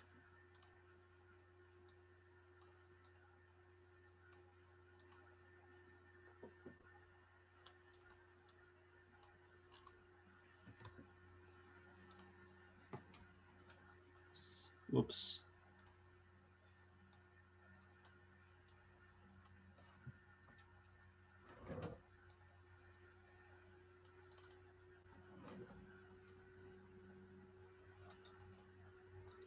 There we go. Copy and paste. Okay, cool. There we go. I got all of them now. Excellent.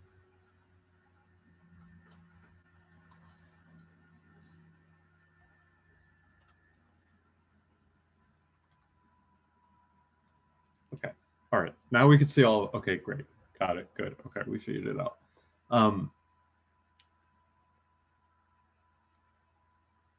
Excellent.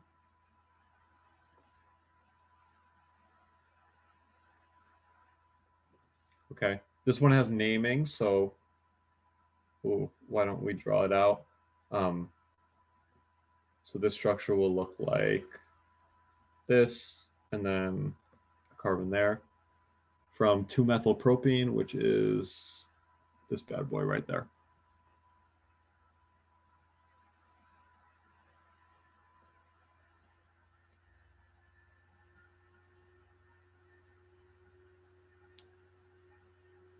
Oops, the alcohol should be somewhere else.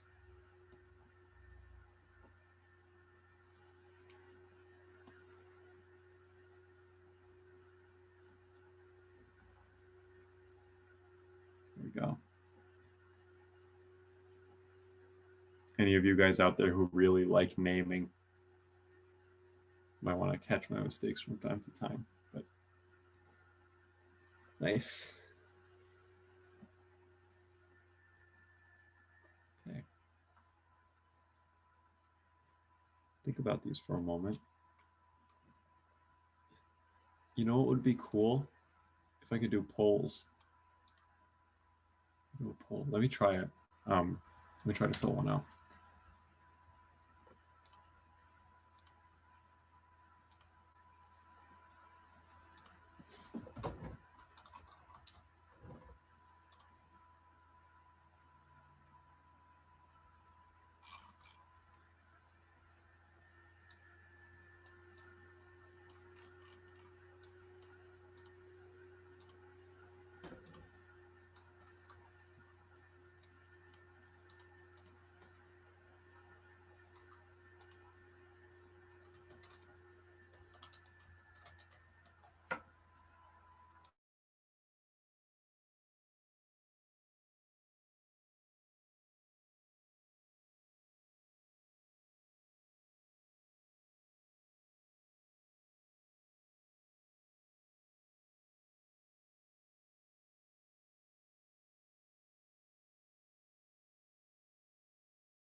Ah, got it. I made a poll. Okay, we'll fill that out. Let's see what happens.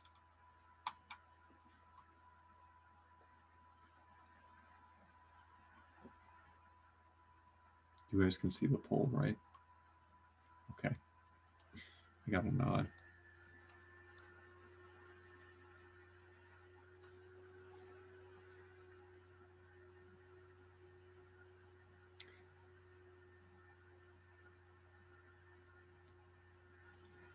Oh, I didn't include an option A for question D. Well, that's okay because option A isn't correct. So hopefully you weren't thinking option A.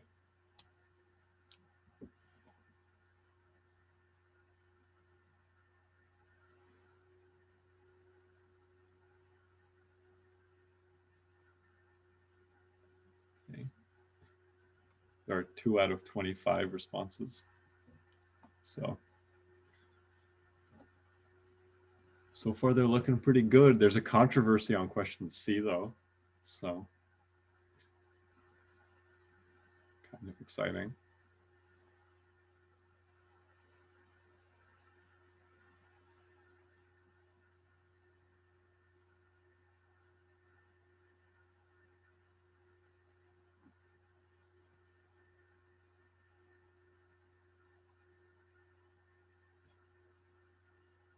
We got a third vote. Question C got even more controversial now.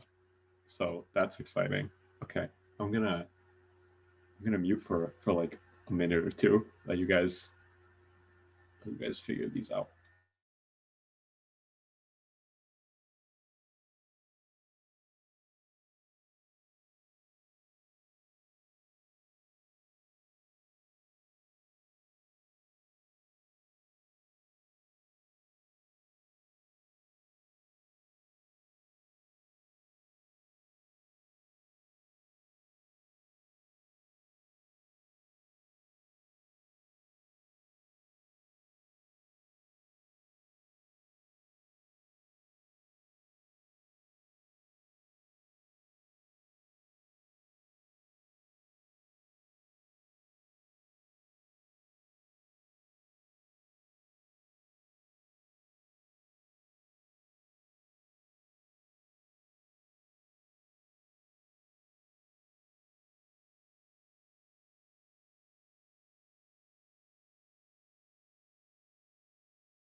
Okay, I accidentally moved the questions. Oh, we have 9 out of 25 responses. That's pretty good. So we'll take it.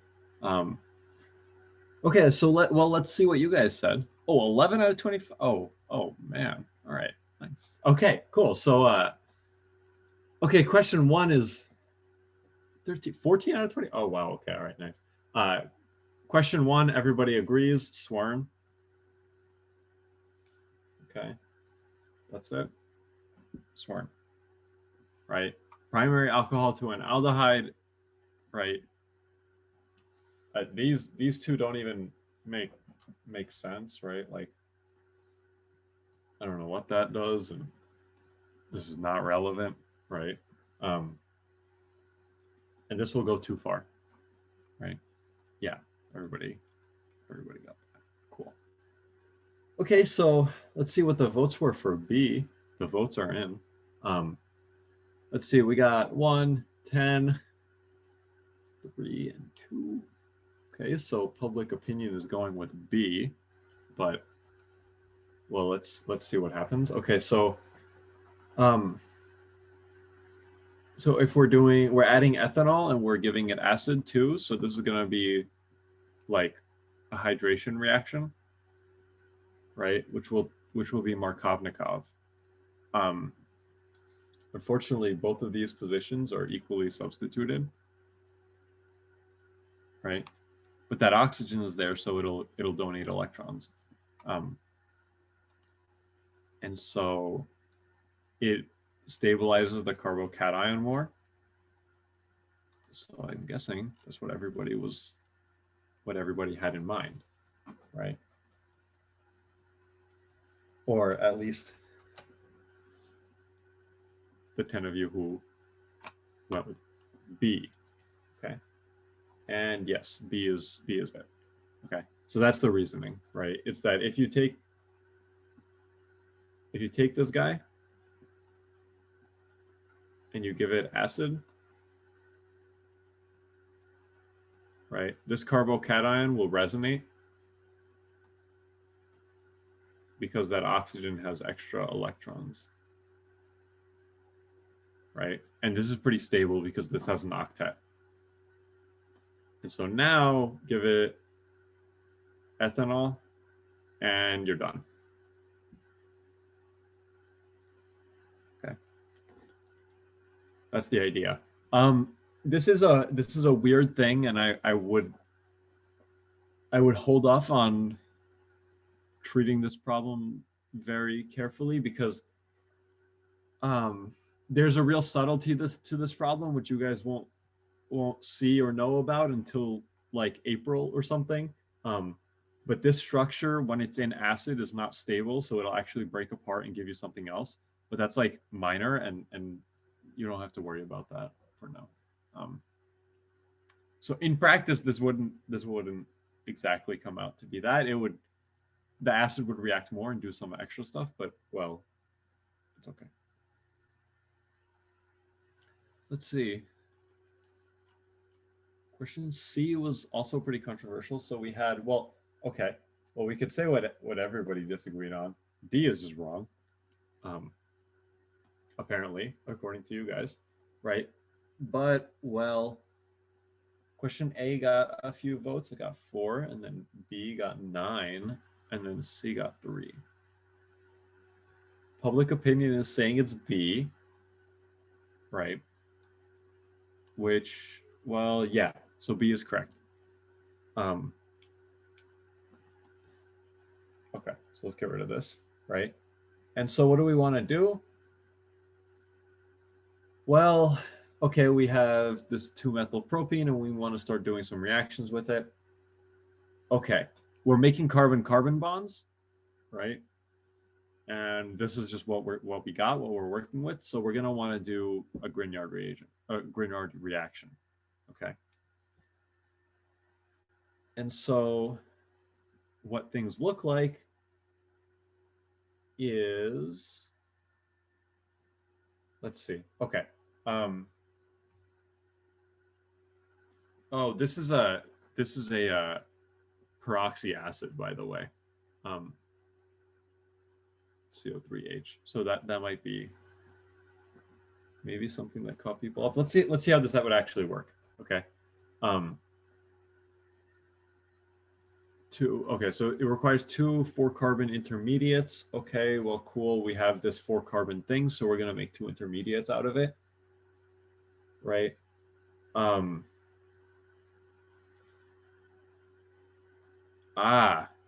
This has you making an epoxide, and then it has you reacting a Grignard onto it. that might be why some of you disagree. I disagree with you too about this problem. If we were to do this problem intelligently, or I shouldn't say that, but I should say more like appropriately and not in a messy way, right? A good way to do it would be to take this guy and then give it MCPBA, right? And then you'll make an epoxide. Okay. And at the same time, we could take this guy. We could use peroxides in HBr, right? And then we'll get the anti-Markovnikov halide. Okay. Then give it magnesium.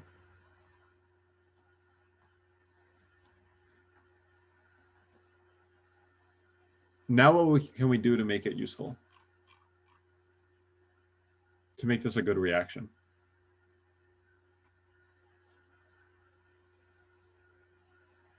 You could turn it into a cuprate. That's what I'm talking about. Yeah. This is what we want. Yeah, I think it is. Okay, right. Yeah, so now we turn this into a cuprate. So give it copper bromide, right? Now this is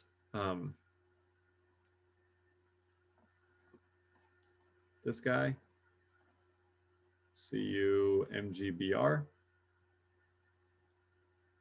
Oh yeah, okay. Now we're done, right? Yeah. So this, yeah, I should have filtered and screened this problem. This needs an extra step. Yeah. Yes. That might be why people answered otherwise. Yeah, this HOBR is weird. I'm not sure what they're going with there. I think that might be you might be able to use that like bleach to do an oxidation, but I'm not really sure. That's a weird reagent. Maybe some of you have seen this somewhere. I haven't. Or maybe I have, but I don't remember it. Right. Yeah, and either way, there's no step in it in part C that's going to let you combine the two. You have to use an organometallic, like a Grignard or lithium or cuprate.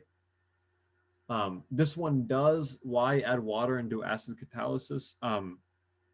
That'll give you the Markovnikov product, which is no bueno. So that won't be it. Okay. And what did we say for D? Okay, well, I already told you A is wrong and we didn't include it, but that's because this is going to give you, whoops, no, it's not A.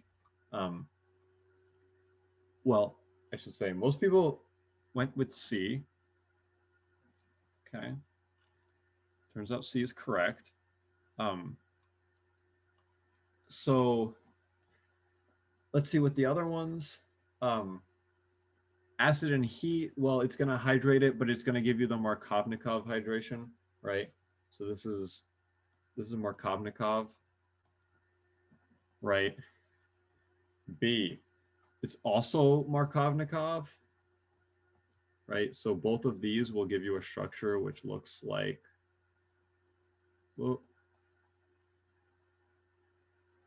this. Okay. And I don't even know what this is. Right. Whatever. Cool.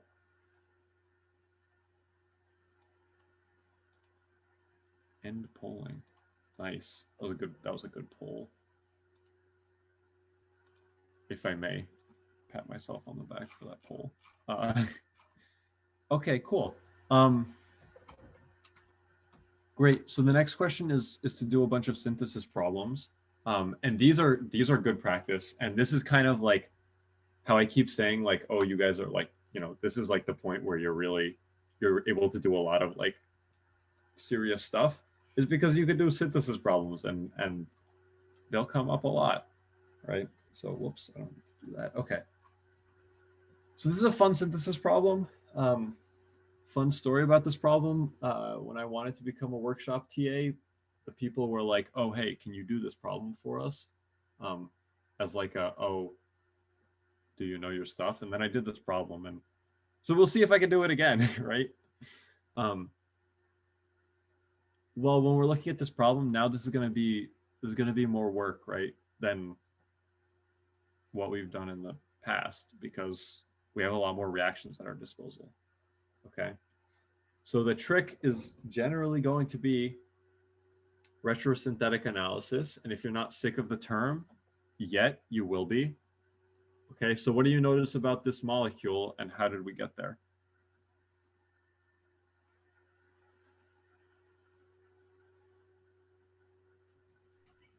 It looks like we added a Grignard reagent, or I guess from the I first, that was replaced by like P/I2. I think there would be a alcohol there.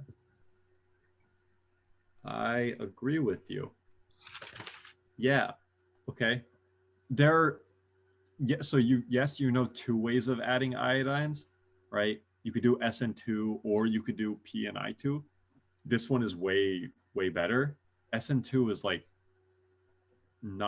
it's just not a great reaction, right? I know we spent all this time at like early in the course talking about it, but once you know a better reaction for it, it's usually gonna, or like a more robust reaction, this is gonna be the good one to use. Yeah. It's possible that there are options which do use SN2, which might also work, right? At this point, there are so many reactions that there can very well be multiple ways of getting to the same place.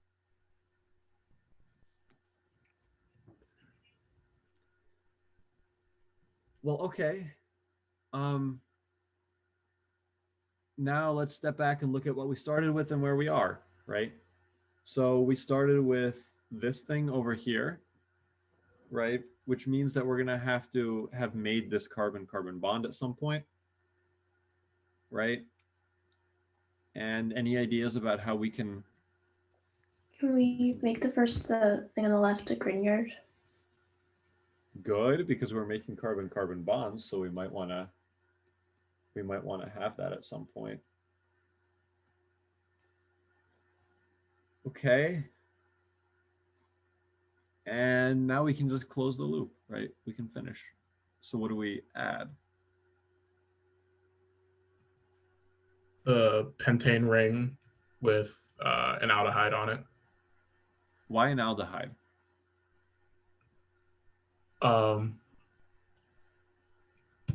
I guess because we end up with a secondary alcohol. Yeah. So that's one way of thinking about it. Yeah, you're right. We wind up with a secondary alcohol here. Another way you could think about it is if we gave it, let's say, this acid chloride, then it would add twice, right?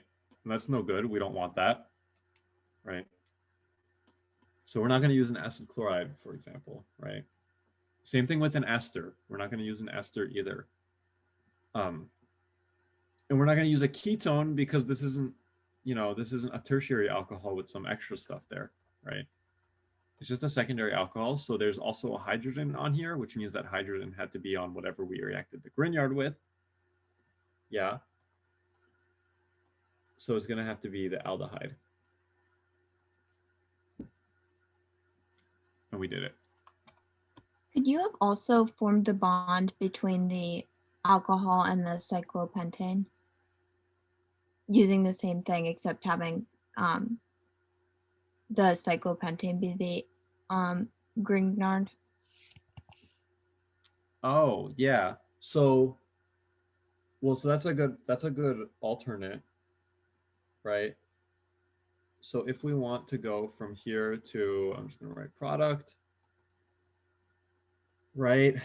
And so we want to use at one of these steps, we want to use this guy? Yeah. Okay. So that means we're going to need a C double bond O over here, right? So we can do that. Let me save you the boring steps, right? So we're gonna do E2. So we get this guy. Okay. We do hydroboration. Okay. And then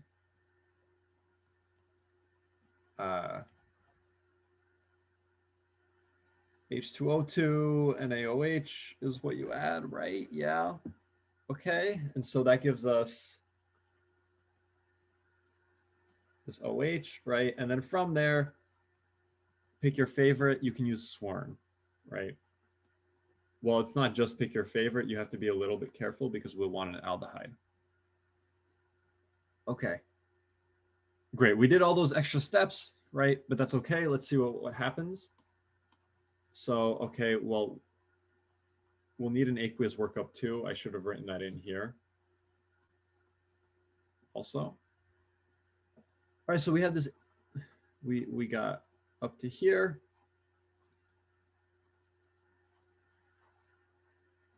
That's not the right number of carbons. There we go.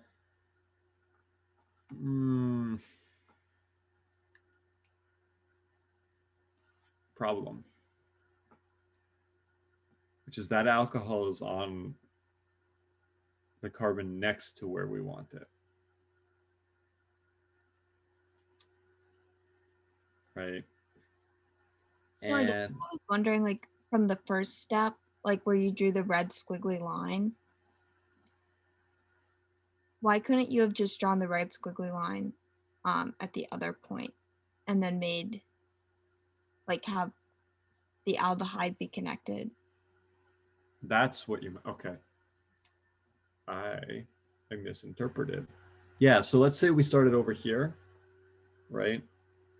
And so now what we want is, we got the triangle over here, right? OH,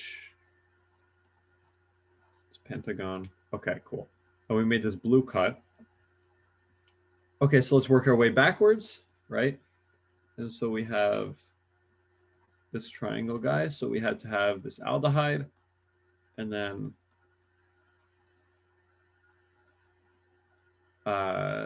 let's pick a lithium for fun, right? We never use those. Okay. So the question now is that we have to get this structure from what we started with, which had one less carbon.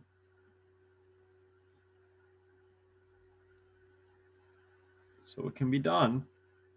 It'll take a bit extra work, right? Because, well, okay, we're gonna want to make this a Grignard, right? And then if we want to get up to here, well, okay, if we want to get up to here, then what would be nice is if we could use like an acid chloride like this. Oh, but it's a Grignard anyway, so it's gonna have to be a little bit more sophisticated, right? Also, this structure doesn't really exist, so so we can't use that, right? How would you know that? Well, you wouldn't until you take Orgo 2, but you could trust me on it. So how do we get up to here? Okay, well, we're gonna have to take, let's say, formaldehyde, right? And it's not gonna go all the way right to here immediately. If we react it with formaldehyde, what we're gonna get is this structure. Okay. And somebody asked, do you have to do acid workup? Yeah, you should. It's the sort of thing that I frequently forget when I'm writing this stuff down. You should write an acid workup, yeah, because it makes the difference between whether you have that anion or not an anion. So, yeah. Okay, cool. So we got this structure, and then we could reduce, or sorry, oxidize. So we can do it this way too. It'll take some work, and this one took a little bit more mental energy. But it works. There's no reason this choice isn't good. Yeah.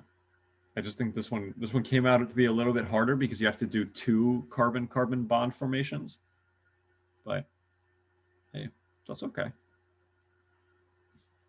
Yeah, somebody asked if you could do like an acetylide or something with a triple bond. Let's see if you can, but it might be a bit complicated. Okay. It might not be though. So there's yet another alternate. So there's yet another one, and you actually can do it. And for just the sake of ease or time, let me just write out what that would look like. So if you have this acetylide, right, with an H back here, that'll do SN2 because that's a really good SN2 reagent. Okay. So we can turn this now into an aldehyde.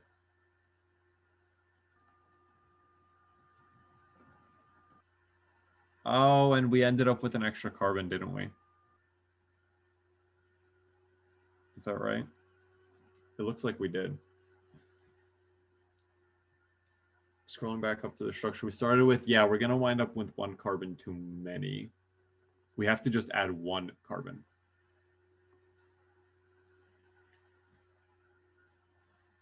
Yeah. Okay, some extra questions in the chat. So somebody asked if you'll get docked points for doing extra steps or having a more lengthy but correct synthesis.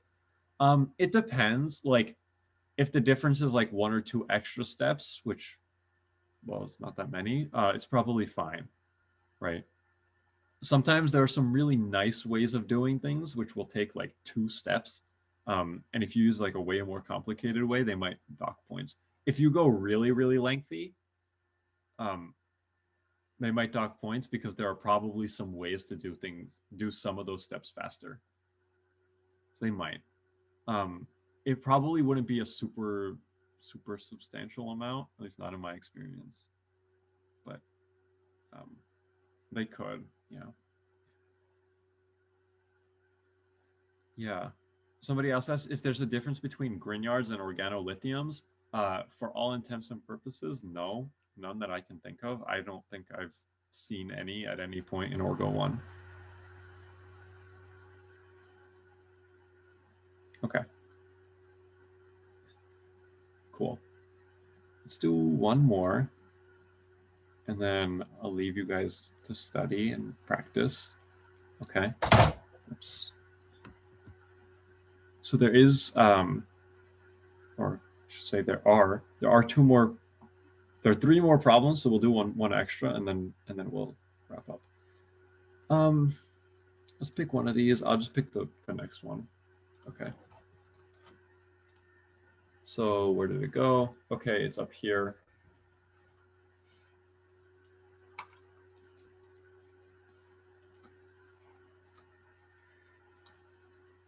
Okay, here we go. So we want to start from this pentagon alcohol, and we want to go to this guy with an aldehyde. Okay. Well, okay, how do we get to aldehydes? What's a good way we can do that? Oxidize a primary alcohol. All right, that's, yeah, sure. It's a start. Let's go with that, right? Let's say that we oxidize this alcohol, right? Use Swern or DMP, whichever one you like. Okay. How do we work backwards? So for this one, in retrosynthesis, actually added, so I started from the beginning in this case, and I said that I would use PBr3 to first brominate the reactant. I don't know if this is like, it ends up working out, I think, but it might take an extra step, but I use PBr3 to brominate, replacing the oxyl group. Then I added magnesium to create a Grignard reagent. And then I added a methyl, well, I guess it's just an aldehyde. So just one methyl group attached to 2-carbon aldehyde. Okay, yeah. And so if we add this aldehyde, it's going to attack here, right? After we do our favorite acid workup, right? Oh, I see what you're saying. Okay, well, how can we get to the final structure from there? It's possible. As in convert a secondary to a primary alcohol? Yeah, well, how do we shift it over from being here to over here?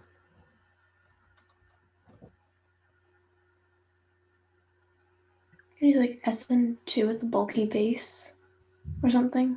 No, E2 was like something bulky to like put it out. Yeah, And exactly. then- Right idea. Yeah. Okay. Well, I cut you off, and then? Oh, and then like just make the antimicarbonic of like alcohol. BH3 THF, and then step 2, the extra stuff: hydrogen peroxide, sodium hydroxide. Yeah, that works. There's a shortcut. Does anybody see it? If you make it into a cuprate, could you just add an epoxide, and then it would, in an acidic workup, it would hydrogenate and it would become an alcohol? Yeah. Do we need to bother with the cuprate? Could you do like formaldehyde for the MGBR and do a Grignard? But we'd be 1 carbon short. Oh, I see. Yeah, like, so that's why here we had to use this 2-carbon aldehyde. Yeah. So the epoxide idea is right, and somebody even just mentioned it in the chat. Yeah, so we could use an epoxide. Just use an unsubstituted one. Grignards can work for unsubstituted epoxides because both sides are the same. Okay.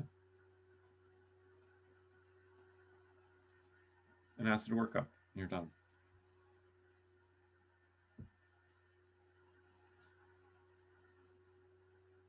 Okay.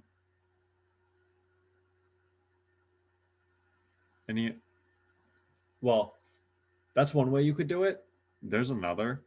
There might be plenty more. Look, we already found kind of 2, but well, one of them was shorter than the other, right? There's other ways you could do it too. So I'll leave you to work out the details and I'll just write it down. But let's say you give it PBr3 like we started earlier. Okay. Let's give it this acetylide ion. Hydroborate that.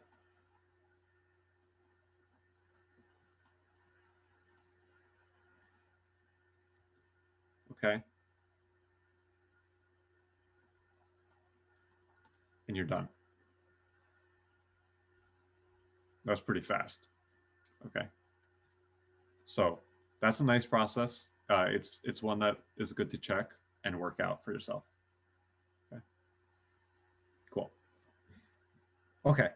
That'll be the last problem that we'll do. There's 2 more synthesis problems on the worksheet. They're both good synthesis problems. I would recommend doing them both. Yeah. Okay. Will you post answers to those? Yes, I will. Yeah. They're on the workshop canvas under the like calendar section 003, which is the one that we are. Yeah.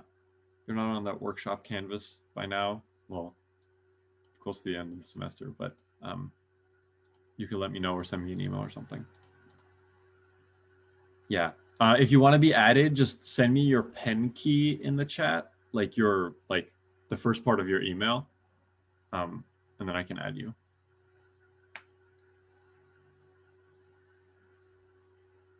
or just send me an email that says like hi or something, right? And then I can add you with that. Don't send your 8-digit PIN ID. I mean, hopefully you sent that anyway.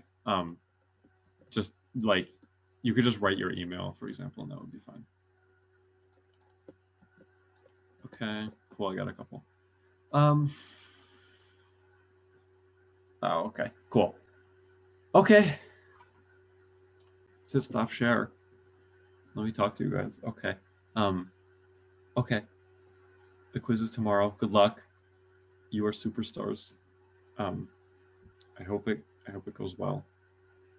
I always hope it goes well. That's my whole job, is to make sure it goes well, or to do my best so that it does go well for you guys, right? Like, I know there's all this competitiveness about Orgo, and maybe it's not so bad this semester because you're not surrounded by all the other people who are super competitive about it. But maybe it's also worse because you see like the quiz averages and nothing else, right? Like, but that's not what I'm here for. I just want to make sure that I want to see everybody get A's. So go out there, get an A, and good luck. Okay, sound good? Okay, I'm gonna close the meeting.